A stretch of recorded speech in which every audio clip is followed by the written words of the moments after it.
गधे रे गधे जी चारों मुड़ा टूरी गधे रे गधे। एक खूबसूरत लड़की जो दिखा के तीसरे घर है ना यार। वो बढ़िया लड़की शादी करत है ना।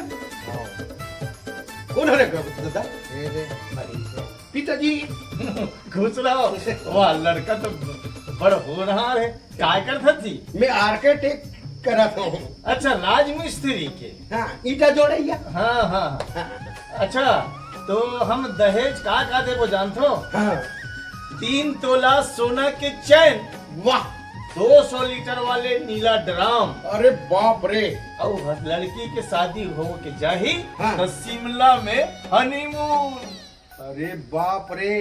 अरे तो लड़की है मोर मर्डर के व्यवस्था कर चुके। मैं तोर पाँव पर तो बहन जी मोला जीवन बख्श दे।